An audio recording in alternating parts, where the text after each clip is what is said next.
Hello guys, আসসালামু আলাইকুম। তোমরা কেমন আছো? আমি খুব ভালো আছি। এটা হচ্ছে আমাদের এই যে বাড়ির পুষিমণি। এখন সন্ধে 7টা বাজে। তো আমরা আজকে একটা খাবার রান্না করব, সেটা হচ্ছে ডাল পুরি আর সিমাই। তো আমরা এখন ব্যস্ত আছি কাজে। আর এই দিকে এই যে আমার শাশুড়ি মা এদিকে ডাল চাপিয়ে দিয়েছে কুকারে, আর এই যে চা বানাচ্ছে। এখন আমরা লেবু দেওয়া চা খাবো, যেটাকে আমরা লেমন টি বলি। তো এই যে আমার শাশুড়ি মা এখন এটা চাটা তৈরি করছে। তো গাইস, আমাদের বাড়িতে লাইন চলে গেছে। তো পাশে কাকির বাড়ি আছে, কাকির বাড়ি আসলাম। তো এখানে দেখছি যে আমার দুইটা ননদ আছে। তো কাকির বাড়িতে যে মেশিন আছে, দেখা যাচ্ছে না, স্থানীয় একটু মাথাটা তুল। এই যে মেশিন। তো এখানে একটা ননদ শিখছে আর একটা ননদ মানে শেখাচ্ছিল। আর এই যে গরমের জন্য কাকি এই যে বাতাস করছে পাখার। তো গাইস, আমরা ওই যে ডালপুরি দিয়ে খাওয়ার জন্য সিমাই করছি। তো আমার শাশুড়ি মা এখানে সিমাই রান্না করছেন। আর গাইস, এই যে ডালপুরির জন্য ডালটা আমার এইদিকে রেডি হয়ে গেছে। ডালে আমি সমস্ত রকম লঙ্কার গুঁড়ো মশলা দিয়ে মেখে নিয়েছি। আর এই যে আটাটা, এটা হচ্ছে গমের আটা, এটা আবার আমি এখন মেখে নিব।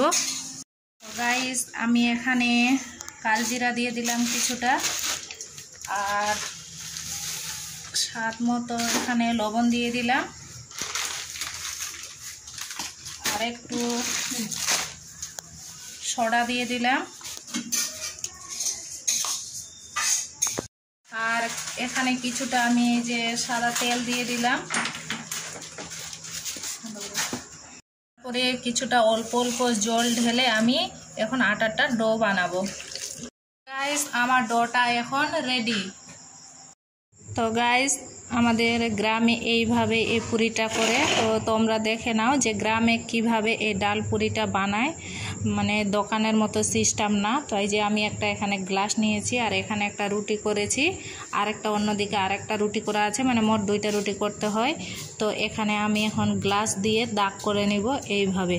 এই যে দেখতে পাচ্ছ, এইভাবে আমি এখন পুরোটাই দাগ করে নিব। তো গাইস, এই যে এবার আমি যে গ্লাসে দাগ করে নিয়েছি, সেগুলোতে এই যে আমি ডালটা একটু একটু করে রাখছি।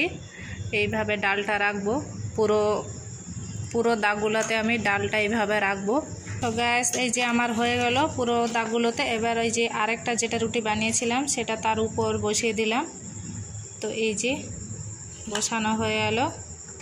তো গাইস, এই যে এইভাবে গ্লাস দিয়ে এবার কেটে নিচ্ছি দাগে দাগে, যেখানে আমি ওই ডালের পুরটা ভরলাম সেখানে আমি।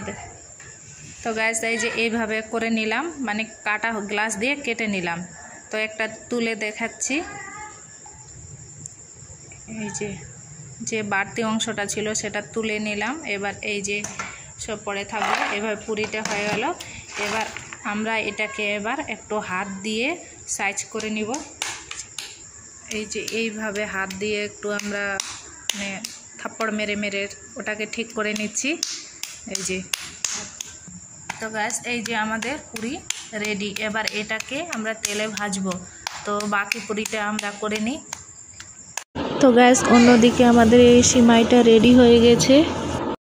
তো গাইস, এই যে এখানে ভাজতে দেওয়া হলো। এই যে পুরিটা ভাজছে, এই যে দুইটা দুইটা করে দেওয়া হয়েছে। সো গাইস, এই যে আমাদের পুরি রেডি, ভাজা হয়ে গেছে। এখন আমরা খাওয়া দাওয়া করব এটাকে। তো বন্ধুরা, আমাদের এই যে পুরি আর সেমাই রান্নাটা কেমন হলো, আমাদের এই রান্না বান্না এই ব্লগটা, তো অবশ্যই কমেন্টে জানাবে, আর অবশ্যই চ্যানেলটাকে সাবস্ক্রাইব করবে। বাই, ভালো থেকো।